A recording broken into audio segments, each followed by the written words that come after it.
Hi സുഹൃത്തുക്കളെ, ഞാൻ ഇന്ന് പഴമാങ്ങ കൊണ്ട് ഒരു കറിയാണ് ഉണ്ടാക്കുന്നത് കേട്ടോ. ഇപ്പോൾ ഇഷ്ടംപോലെ നാട്ടുമാങ്ങ കിട്ടുന്ന സമയമാണ് കേട്ടോ. അപ്പോൾ അത് പഴമാങ്ങ നല്ലോണം കഴുകി വാരി അതിൻ്റെ മൂടങ്ങ് ചെത്തിയിട്ട് അതിങ്ങനെ കൊരട്ടാന്ന് ഞങ്ങൾ പറയും, നിങ്ങൾ അണ്ടിയെന്ന് പറയും. അപ്പോൾ കൊരട്ടിയും അതിൻ്റെ ചാറും മാത്രമായിട്ട് എടുക്കും. അതിൻ്റെ തോലങ്ങ് കളയും. അത് നല്ലോണം പിഴിഞ്ഞെടുക്കും തോലുമെന്ന് അതിൻ്റെ ചാറ്. ഇതാ ഇങ്ങനെ ആക്കി എടുത്തു കേട്ടോ. എന്നിട്ട് ലേശം തേങ്ങയും ചുവന്ന മുളകും കൂടി അരക്കും. എന്നിട്ട് ലാസ്റ്റ് കടുകിട്ടൊന്ന് കറക്കും. എന്നിട്ട് ആ അരപ്പ് ഈ മാങ്ങ അകത്ത് ചേർക്കും. എന്നിട്ട് കുറച്ച് ഉപ്പും ഇട്ട് കുറച്ച് വറവങ്ങിടും.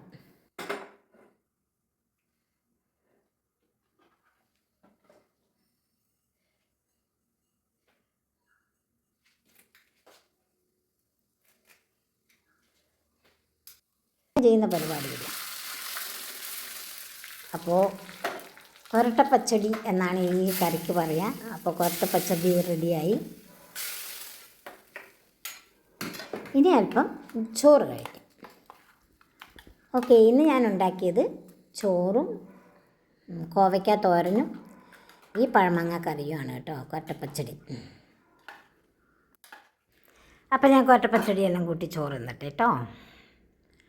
അപ്പോൾ ഇന്നത്തെ വീഡിയോ ഇത്രയൊക്കെയുള്ളൂ ഗൈസ്. ബായ്.